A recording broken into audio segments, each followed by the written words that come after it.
precedent. Sure. You know, I mean, I realize that we talk about precedents, and precedents are, a lot of times we say they are case by case basis, but Sure. us forgiving 550,000, you know, over $500,000, that is not insignificant. And so you're saying if they have to pay those tap fees back, once those are paid back, we will lose 18 of those 50 Yes. apartments? Yes. Exactly. So it's not 50 if. They're getting they're getting a lot of money for this that is not, like, there's no payback. So they're, even with the 900,000 from us in the county, it's Well, almost $1 million they that's don't not- have to get back. The truth is you are getting a payback. The return on investment is perpetual affordable housing that completely meets our current need. That's what the payback is. And I know that that sounds amazing as we're sitting in this room, but it's still gonna be very difficult for the people that aren't even gonna hit the lowest AMI, the absolute lowest one, and be able to afford one of these apartments. And I appreciate it. This is not an affordable project. And I get that. So I'm just saying, they're weighing, and I'm looking at these numbers. I realize largely this depends on how council votes. But maybe they get $1.4 million off their debt. But, and here's the devil for them, they're also perpetually going to not have as much money every month to make their payment, right? Because they have agreed to set aside so many at a below market rent. They're not going to collect as much. So. And I hear what you're saying, Chuck. I'm asking this question. How do we explain this precedent-setting event to the general public? Because I think it's a precedent-setting event. Let's be honest. it is a precedent-setting. We've It's never not. done this before. We're not, okay, we're not So a president is going doing to it a for the first developer time. going, you know what, if you build this structure, we're gonna give you your tap fees for free. We're not doing that. What we are doing is, no, hear me out. What we are doing is going to the developer saying, okay, if we agree to give you the tap fees at $567,000, you in exchange need to make the deed restrictions for the life of the building. So that's what I'm asking. Which is similar to what Summit County has done through all the years I've worked up here in Summit County, that's how they do it. So we're not giving the tap fees away. We're not going, hey, it's Tuesday, we really like you, here's $567,000. We're saying we will sell, basically, we will buy in perpetuity 50 deed restricted units, never change, for the life of the structure for this price. That's how we explain that's it. the talking point that I want. That's the talking point. It is. And you're right, we've never gone, well, we really like you, you're a great developer, we're just gonna waive the tap fees because you're really cool and we think it's great. We've never done that. We've That's also true. never said that we Nobody like has. all developers and that they're. But if you look at other communities around us, and I use Summit County because it's a perfect example of this, and no one can attest to this, but they've done this for years. This is how you have rent control or deed restriction units in Breckenridge that allows teachers, which I've had employees that had their wives that were teachers, they could afford to live in a townhouse in Breckenridge because of these programs. You know, is this program gonna get the lowest income individual in the community? Not even close, right? We know that. And I don't think that's the intent of this. I think the intent of this whole exercise is, can we get 50 more units tomorrow that are rent controlled that we don't have today? Yes, we can. Do we have a requirement with the 123 legislation that says we will develop so many rent controlled units over the next period of time to be eligible for grant money? Yes, we do. Right. If this meets that requirement, which makes us eligible for grant money, that's what we also tell the public. Which we need the grant funding from that program, whatever that looks like, is what we're gonna need for like the senior housing facility and all the other stuff. Which I agree is there's no way it's gonna be breaking ground this year. I mean, is it even in development? No, Is there even any going through discussions other or processes design? right now with Conceptual engineering, design. it's Conceptual? really slow. A simple remodel is like 3 and 4 months to get through engineering right now. So if you extrapolate that out, is that project gonna fly? Probably not in any way, shape, or form until 2025, 2026. Fine. So let's set ourselves up for success with being eligible for the 123 housing money for that project by meeting the goals that we agreed to by some, and this does that. I think we can argue it. Do I have issues personally with this developer attempting to get money wherever they can? Yeah, I do. And I've expressed that in more than one meeting here. But for once, looking at the numbers here, we're actually buying something that has value, long-term life of building value that reduces the rent. And I say this because I've got an employee currently that's been trying to buy a house in this county for the last almost 2 months now. It's a freaking nightmare. And he's not the only one. I have no one already bought one recently. What they're paying for rent alone, not even counting what the mortgage cost, is astronomical to me. So we have to do something, and we have teachers with the same problem. We have law enforcement officers that can't afford to live in the community in which they work, even if they wanted to, for any agency in the county. So it's a huge issue. Does it solve everything? Not even close, but is it a step in the right direction? I think it is, and I would argue that with anybody that was completely upset that we didn't provide a housing option for them when they make $25,000 a year. I know that sucks. Yeah.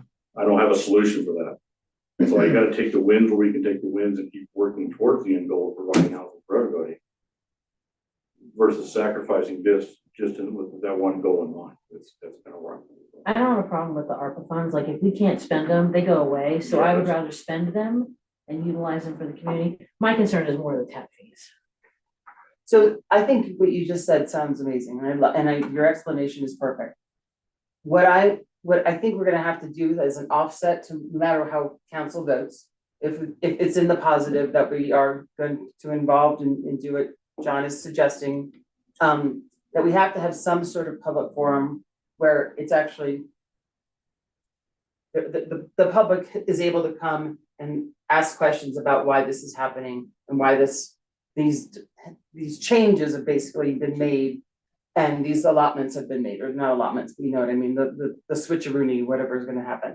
I think that would go, not switcheroony, but like we're buying something. The way you said it was like, we are buying something. So having that discussion with the public so that they can ask the questions in the council chambers, I think would go far to relieve some of the confusion that will be out there. And also, like you said, Chuck, it is not an affordable housing situation. It is a housing situation. So it's a little different. Yeah, and you know what I think in a perfect world would really be a lot cleaner is if we just said, okay, give us 570,000 in tap fees, and now we'll give you $570,000 for 18 more Units. affordable units. That would have been a lot easier to understand. Yeah. But we're just at a juncture where this payment's coming in, so we can say that it's just an even Steven trade. So That makes sense. 11,340 per affordable unit. That's what And we're talking yeah. about. I like what Jeremy's saying, because I agree with you. I think there has been a move for them to get money everywhere they can. And they're getting a significant amount of money between us and the county.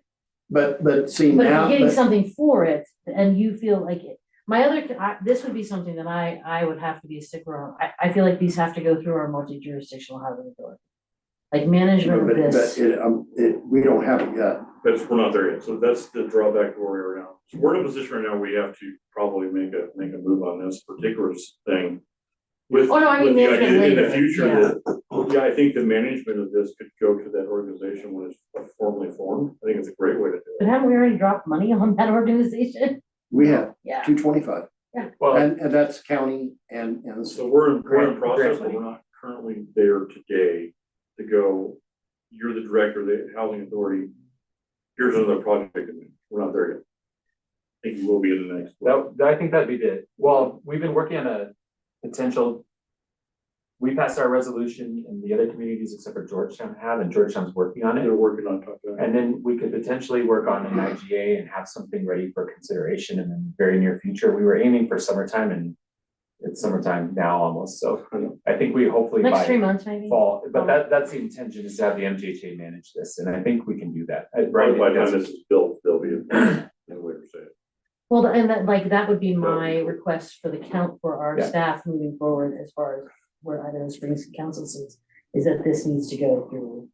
Like there needs to be an authority that oversees this that is not connected necessarily to us or the developer, sort of neutral. And Lisa, I'll bet you that Brian and I have absolutely no disagreement on this, that we don't want wiggle room. We want lawyers to 100% hammer down, it's 100% AMI average, so that, nobody's cheating, down the road if they, are wanting more rent for debt service. Yes. Kind of thing. So I think we could agree that we will have this hammered out so that they're not getting out of it for perpetuity. What will be the developments, what will they have to do in the future to prove to us that they are leasing these apartments in the future at this rent level? We would build a compliance that they'd have to follow, and basically what it would likely entail is proof of the rents that they're offering, which is something that they could give us. It's similar to what they do at the Riverbend, but for Chaffa. So we do something like that where they have to show us who they're renting to, that they're meeting the local goals that we set for them, and that the rent's average correctly. And we could make that be whatever we want. We build that into the contract, so it was just required action by them. And I'd like to hear from Brian, and I apologize in advance speaking for you, but I just felt I No, go that's out right. on a limb. I couldn't see us possibly, we hadn't discussed it, I couldn't see us having a problem with 100% ratcheting that down so there's no wiggle room. Yeah. On it. No question. Well, thank you for the opportunity to speak tonight. I'm here on behalf of the Board of County Commissioners. They enthusiastically support this project. I think it's Block 57. I think in many ways, we almost view this as an opportunity that's kind of fallen into our laps, right? It's the chance to not only buy down the price of housing in the city here, but we can do that in a way that prioritizes local public employees. I mean, that's kind of a win-win for everyone, we think. So as Jonathan shared, we have identified $500,000, and it's a combination of both ARPA money and our lodging tax money, we think is what we're going to use, but it does total the 500,000. Commission's extremely excited to that results in 50 deed restricted units when we combine that with the city's contribution. I think the in perpetuity part was important for the commissioners themselves. We're investing in the county, and they're going to remain affordable on into the future. So I think that's important for the county itself. And quite frankly, the way the county is thinking, it doesn't matter where it gets built, whether it's here, whether it's in Georgetown, right? It's a benefit to Clear Creek County if we can create these kinds of affordable housing projects. That's why it was so easy for the board to ultimately get behind it and support this project, housing affordability being one of their top goals. So, and quite frankly, we view it as an investment, and it's an investment in the county's future. It's in alignment with our housing goals, the Prop 123 that we're doing together. We've already mentioned the MJHA, so we're excited to contribute to this project here in your city. Ryan, if I could add also a developer, and I think I am talking virtually all developers, ideally, they would like to see deed restrictions on time limits so that after 8 years, it's off to the races, as high as the market will command. And then, Is that Riverbend? Riverbend's 30 I think it years. was it But 20 it's or still, 25 it's years? limited, but it was, Yeah, it's with got the, for your life and it expires and they can charge. the us. intent was for Riverbend not to be expiring, but that's. Exactly, so this was critical, that this in perpetuity. Yeah, that was important. And they're already in agreement with the idea of it in perpetuity? Yes, that's non-negotiable. And they're supporting it. I know that there's a lot of perceptions about what they're doing, and there's probably a huge conversation about who they are and what they're doing, but I think at the end of the day, what you have is a shovel-ready project that can go right now, that while it's not low-income housing, is going to provide quality housing for a lot of people in Clear Creek County at rates lower than what the market will bear. And that's kind of why I wanted to ask the question, I think. Currently have like almost zero housing available for people. There's Rent Well, the one. housing that is rentals are- available. It's really, It's Yeah, really, it's expensive. well, that's why I think market value is an interesting term, because there, you see what people are asking, they're not getting it. They're not getting it for the houses, they're not getting it for the apartments that they're renting. Like those are sitting, those units, those houses, or whatever are sitting because they're too high. One qualifier, Rick Anderson did rent out the last place over there. Oh, did he? I had given council an update when it was like 4. And he did get the last ones, yeah, they're gone. The fair market value is a statistical number that's based on actual rentals, and it's based on the 40th percentile of rentals in our area for Idaho Springs. And when you look at fair market value, what you're listing is rented units. And so these units would rent lower than fair market value right now is. Now, if it changes in our AMI, because it's kind of flexible, so that's like if the market drops out, we may have a situation where they need to lower their rents too, just to make it work. But right now, we would be renting at lower than fair market value in Idaho Springs.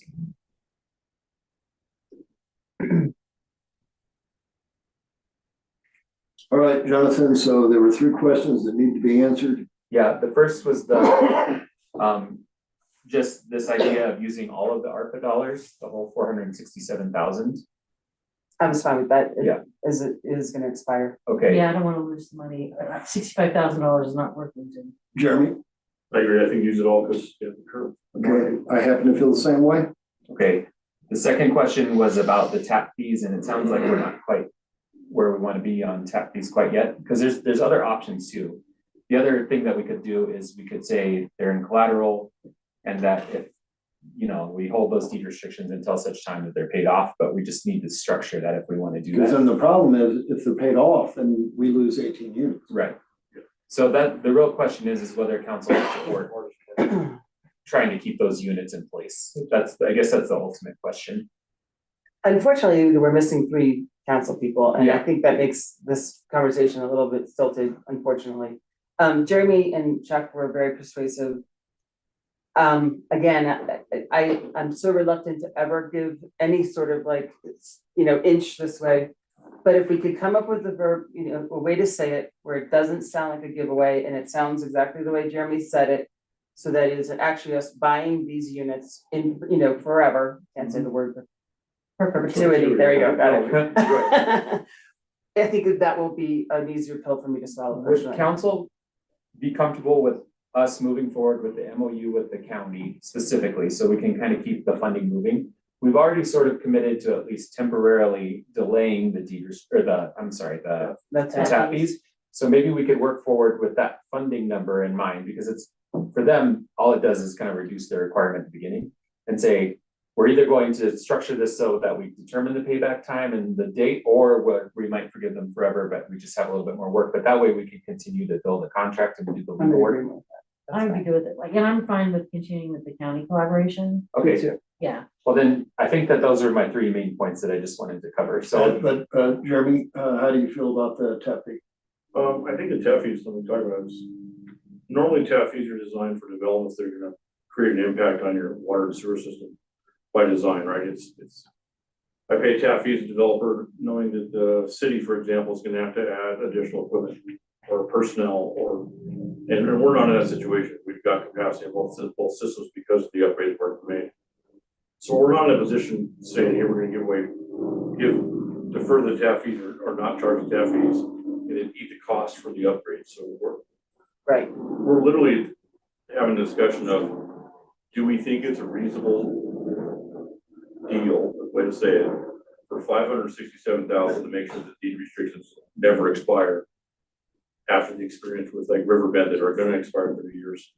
I think my argument is, yeah, it's money well spent, because we are not incurring a fee or another cost within our operation, and we are getting something that's not going to expire, which we didn't get the last time. Right. Yeah, So I and think that's what that benefits happens to us. also be my feeling on That's where I'm coming from. on the tap fees. I mean, Cause I'm having the same struggle, it doesn't. Because we don't have to have the tap fee, forgiveness. We can. Yeah, but I'm We can forego the other 18 years. It's kind of but our housing, my concern, and I don't like the idea of forgiving tap fees. At the same time, housing needs are not going to lower. They're not going to lower. So we lose those 18 apartments in 10 years or whatever. That's 18 apartments that are taken out of our semi-affordable right. pool that we're probably still going to be needing.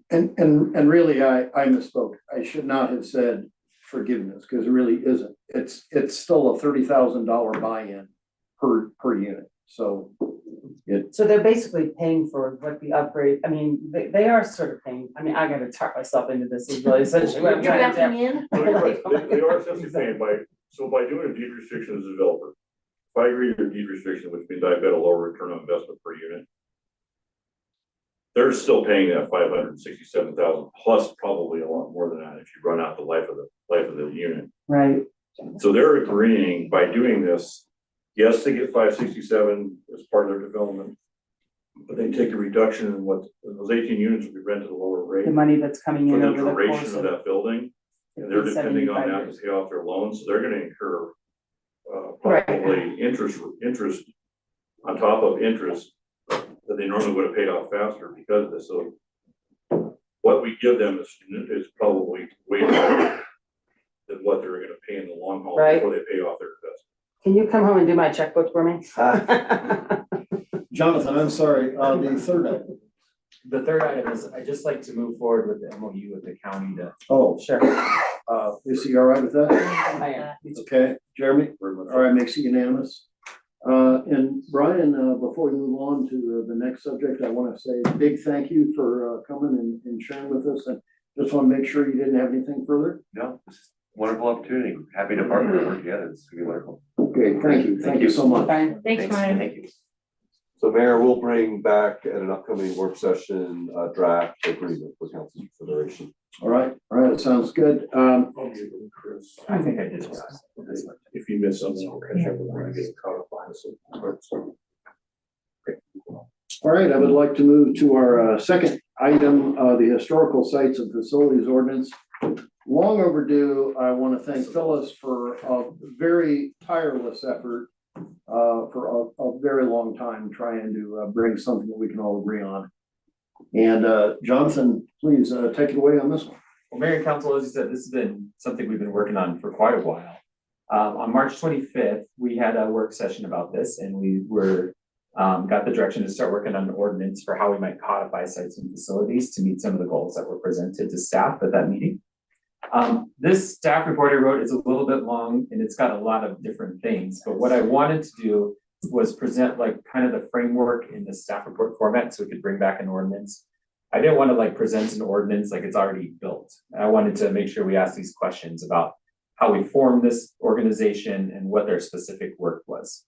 And I think that ultimately what I want to do is, there's a lot of people here who can talk to this point, but I think ultimately what is really important is that this board is codified into city code, that it meets all the rules and regulations of any city board and still works under the direction of city council as any city board would. That the establishment rules are very similar to any of the boards we have. I have some questions here about how big the board should be. One question is like, do we want something like a 3-member board, which could be very agile in how they make decisions, or maybe a 5-member board, which is what we typically do for our boards? Do we want to have any sort of educational requirement to be on this board, which may be difficult to meet, but also potentially valuable? There's a question here about the appointment of historical society members.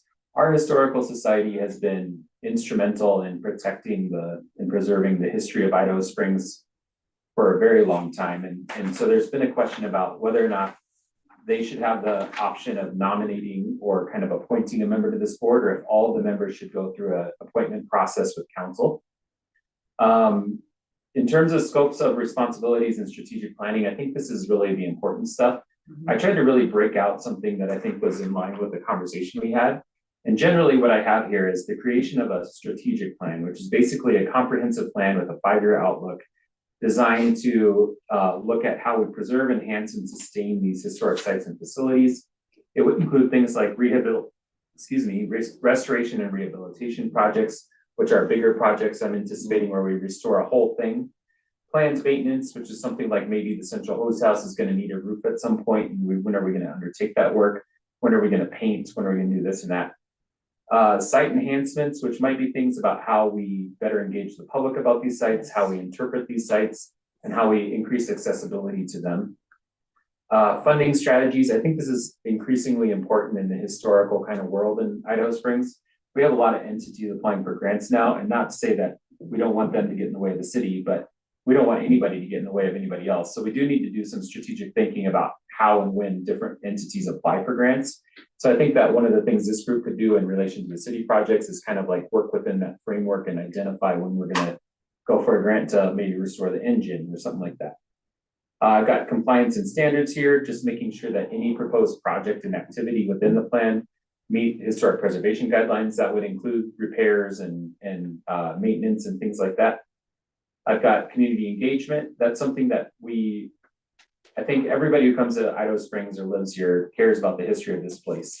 I think building some programs, events, materials around these facilities is something that this group could be involved in.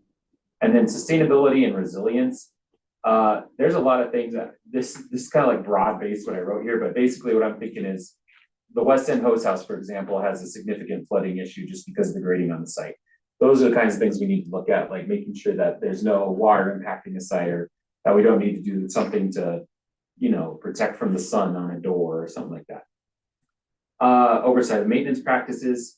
This is a big one for us. I think that there's kind of two critical roles. One is in projects requiring a certificate of appropriateness, which for us is any project that sort of modifies the facade of the building. In a private project, it would be something that requires a building permit. We can use that same trigger for a city project. They would be the entity that applies to HPRC for that COA. We already go for a COA on all city projects anyway. So this entity would just kind of be the body that would say, hey, we looked at this project, we think it meets the standards, what do you think? I've got minor projects not requiring a COA on here. That's something that maybe we do at a site and we want to make sure that it still meets the standards. There's a lot of maintenance that occurs at historic sites and facilities owned by the city. We need to make sure that they meet preservation standards. Yes. That doesn't necessarily mean that we're going to go crazy on every project, but we want to make sure that we're not doing something that would damage the history of a site. So there's a lot of ways to do that, and this body could be pretty much could be something that works with Public Works or whomever the entity is to make sure that we're doing stuff the right way. I've got emergency stabilization work in here too. I think it's pretty reasonable to expect that if we have an emergency situation, what we do is the minimum that's required to stabilize the structure or something. And then this group would be involved in whatever the next steps were to make sure it was okay. I've got demolition approval here. We have standards for demolition in our historic preservation ordinance. And I think this group for any historic building owned by the city would be a part of making sure that the criteria for demolition are met.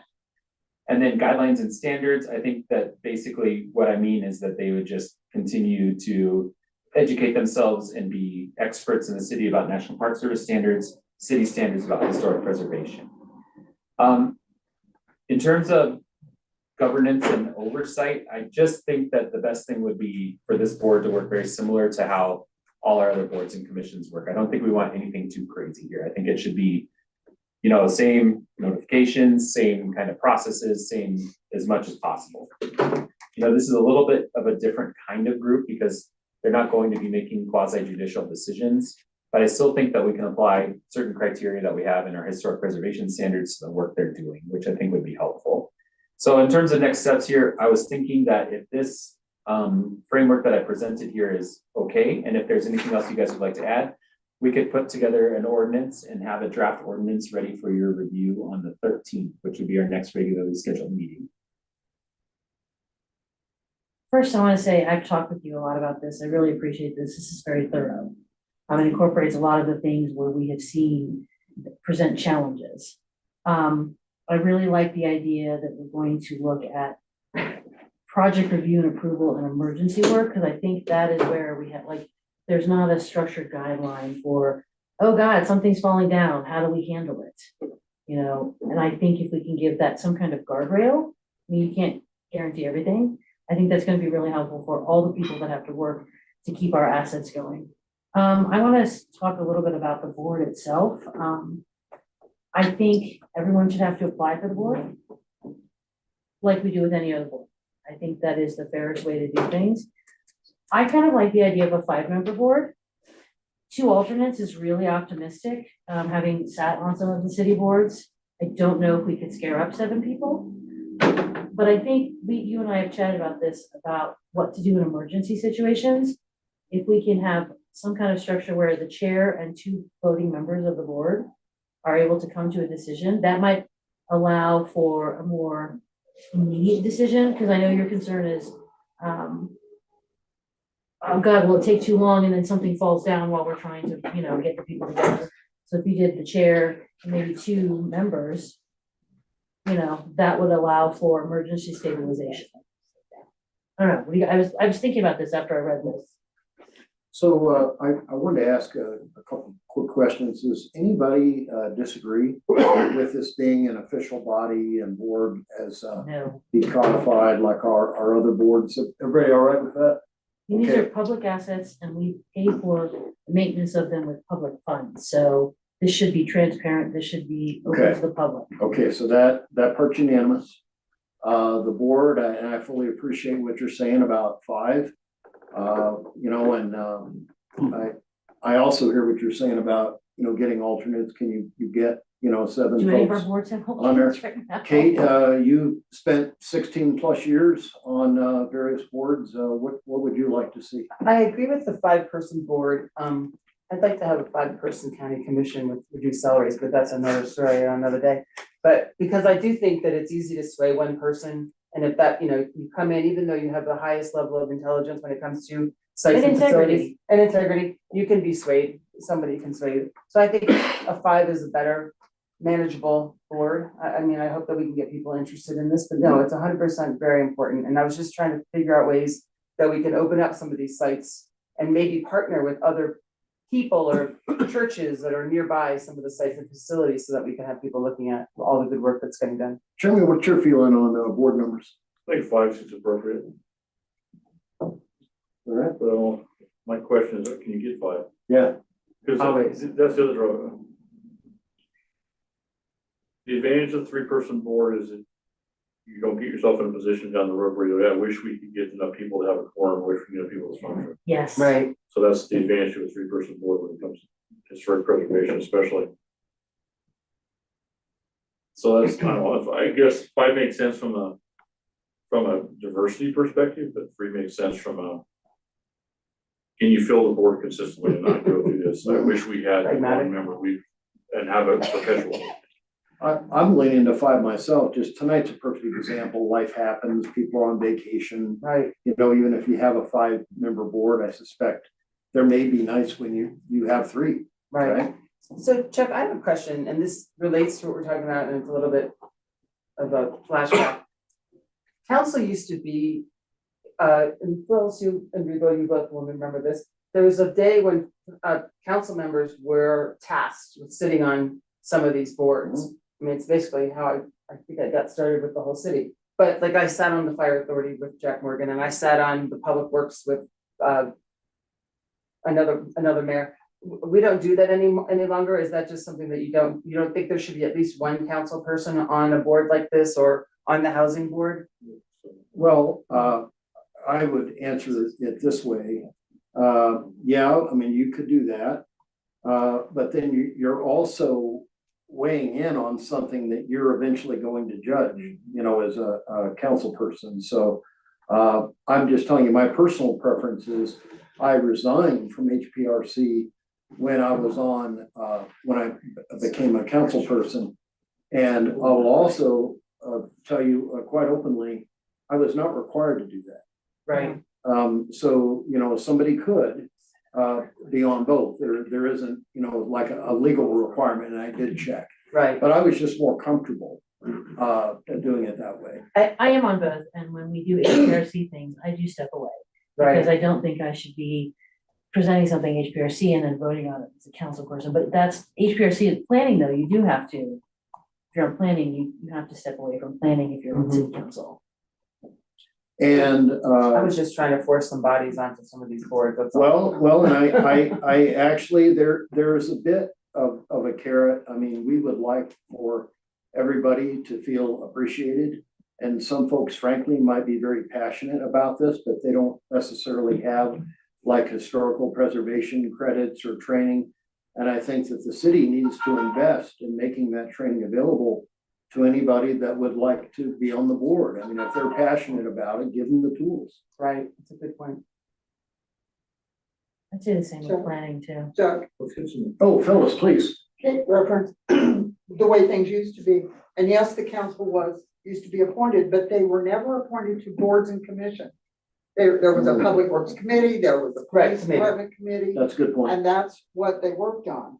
We did have one council member many years ago, and she's still on the planning commission. There was a period of time when they were having trouble getting a quorum repeatedly, and it was holding up applicants getting approval. So one night at council, and I remember I was the clerk at the time, she said, oh, I'll do it. Well, now she's still on planning, but that was rather an exception. And Gotcha. of course, the change was made, as Lisa just pointed out, you can't be on planning and be on council, but no one seemed to think that that was also a problem with HPRC when the appeal from HPRC is to council. But until that's changed, Right. that's what it is. But I just wanted to clarify. No, that's good. Jonathan, anything further on this right now? The We two- talked about codifying it. We've talked about board numbers. Yeah, I think the two big, well, I got three questions. One is the scope of responsibilities that I laid out in my staff report appropriate for this body?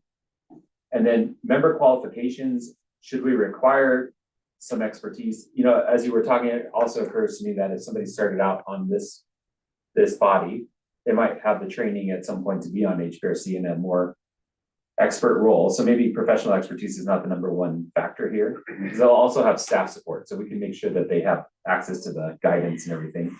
And then the other question is historical society involvement. Traditionally, this board has been appointed by city council and historical society. I think that one of the really important things here is that we maintain our relationship. I think, Lisa, you had mentioned that you think it should go all through council. So that's just the last piece of, I think, really strong direction that I need is how we want to handle that piece of it. And Jan is also here, just to make sure that we see her. I mean, it's all about recruitment, right? I mean, we have to be recruiting for all these different positions. I mean, honestly, maybe there's people out there that really don't know that these positions exist and that they're not all consuming and Absolutely. and you know, and I think your idea of providing some sort of training, I don't know who that would be, and I know that's another task for staff to do, but I mean, I think that's a great I love idea. the idea of training that the public can attend. Yeah, Well, I think- and, you know, frankly, it isn't a budget buster, Yeah, but, you know, when people feel like I really am given the materials I can study up on, I don't have to guess, you know, can we paint a certain color?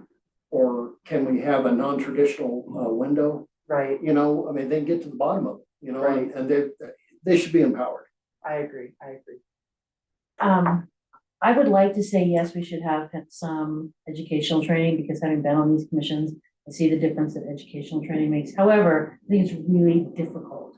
So I would say it'd be nice, but if we require it, I think that makes it more difficult for I don't us. think they're gonna get anybody interested in it at all. I'm lucky that If we have Reba diversity. and Phyllis had told me that I needed Diversity. some sort of training. If the ordinance is worded almost verbatim the way the HPRC section in the code is, it doesn't absolutely require it. I think it uses the word Shall, members will preferably preferably, have experience or okay. something to that effect anyway. We can So also if you word require, it like that, then you get somebody who walks in here that has a degree, you know, don't let them back out the front door until they agree to be on this we can board. also require a certain training component throughout their term, right? Like we could require them to go to Saving Places or to like the webinars that are put on by History Colorado or things like that. There could be a small education component. When we talked about recently in HPRC, we talked about an educational component that Mike uses all the time, that is basically online training and online webinars. Davenport. Yeah, Davenport. And it's inexpensive. It's like $30 a year. So we could have a city membership that members of boards can access and have to show that you completed the training. Like I wouldn't have a problem with that. Dylan, doesn't it, well, the History Colorado requires members, HPRC members to have some amount of training, like, or to attend trainings. It's like 3 sessions or something. I don't know if you know the number offhand. Certified local government. Yeah. Mhm. It's related to our thing, but we could just replicate that. It's really very easy to make. It's like 3 sessions at CPI or something. And, Just to point out one other difference between HPRC and what they have to deal with, and what they need to have the information, and what the Sites and Facilities Board is gonna be called now, instead of whatever. HPRC has members of the public bringing things to them. We want to do this to our building. And so you have to understand all these guidelines to know if you should approve or approve with conditions or deny. Mm. Sites and facilities doesn't quite work that way because we're the ones bringing them forward. So then we're gonna turn around and say, well, the thing I just asked for probably shouldn't be done. That's not gonna happen. So while I think information, knowledge, and as we've said before, there presently is no committee because we all expired. But out of the three of us, Reva and Lou Howard and myself, I think there's a commitment to town. There's having been here a long time and knowing about things. And anything that we would have a question about, of course, some things we would have to take to HPRC because the project would require a COA. But we should have, or the board should have, I have to stop saying the board should have the option to consult with HPRC. Mhm.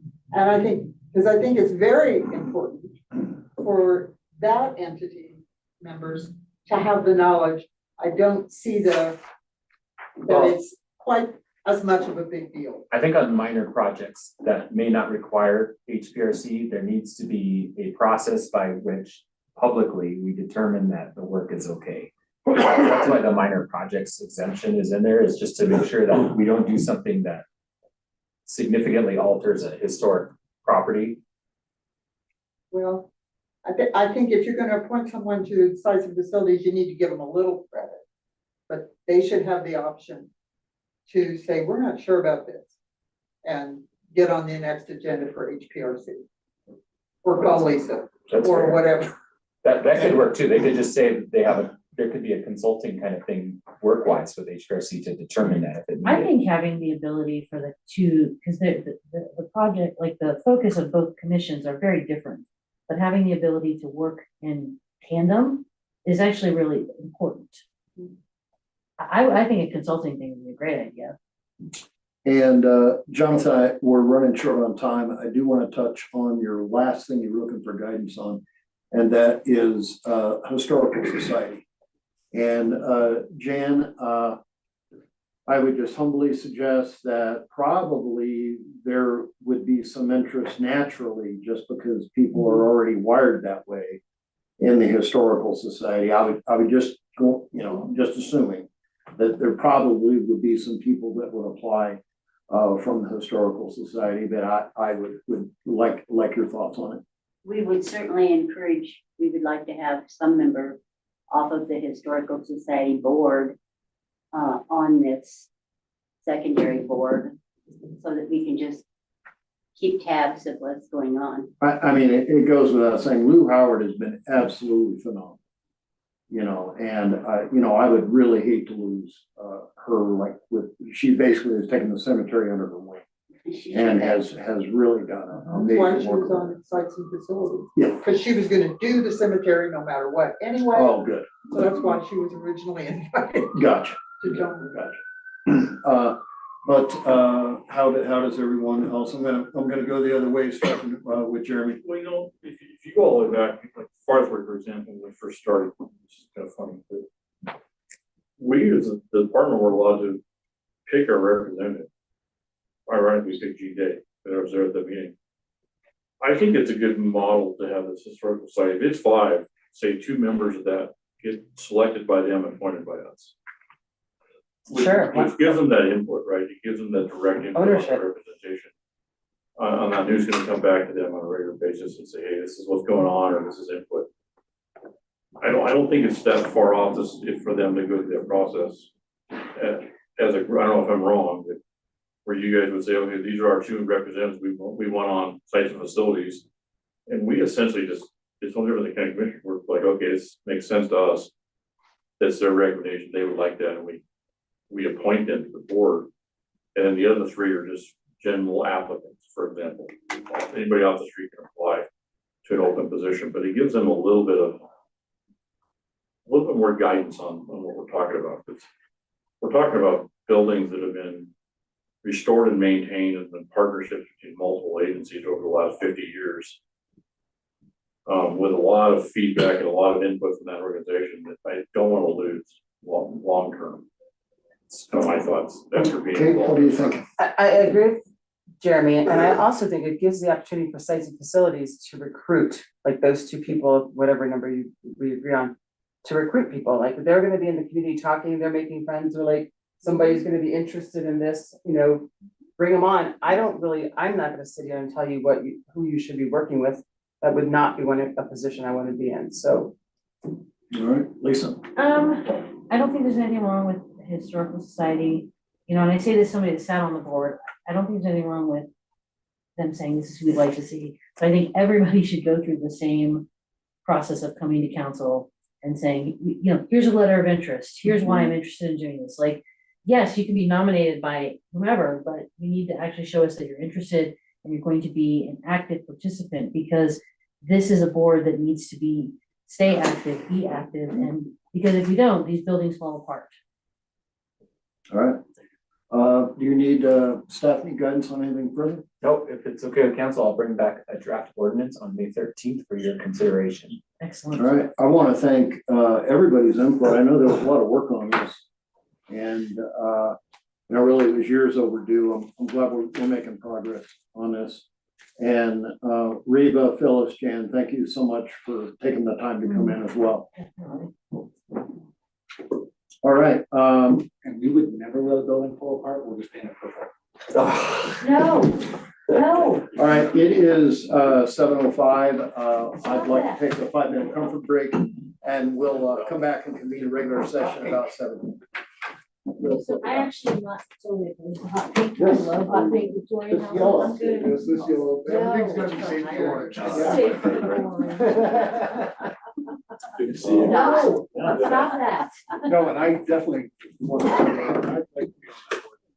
I think that's really helpful. I think the sites and facilities have guidelines, so if something breaks in the middle, like, these guidelines where Yeah, public work goes, okay, we go out and fix it, we know we have to. Excuse me. There, what can I help with? Hey, how much,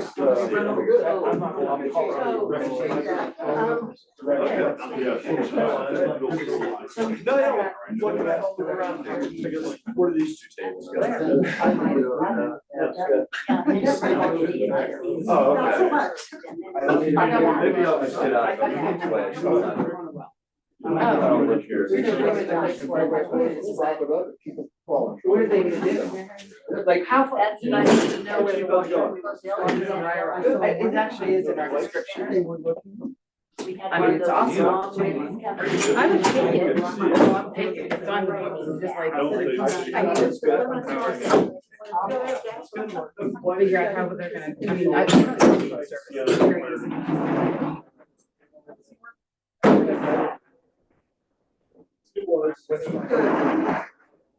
all that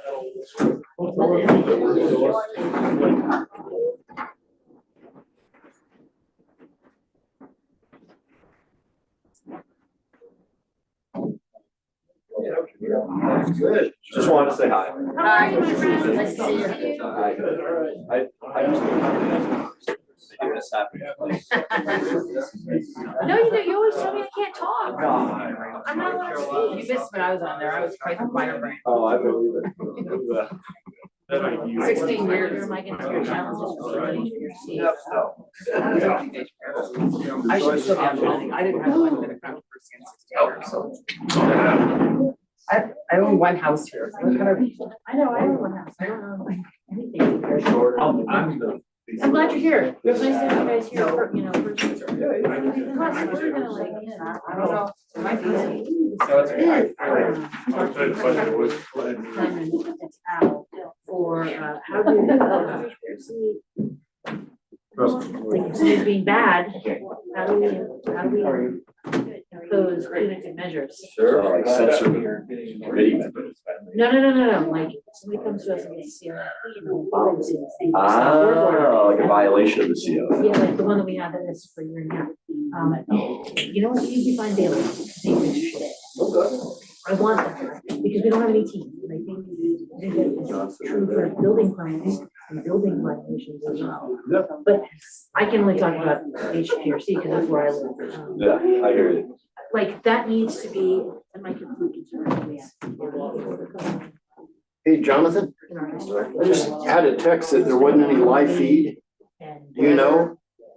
And so they. You've been working on that for a little bit, too. Where they want to have happen. That's what we were doing on the side. I'm gonna try. Oh,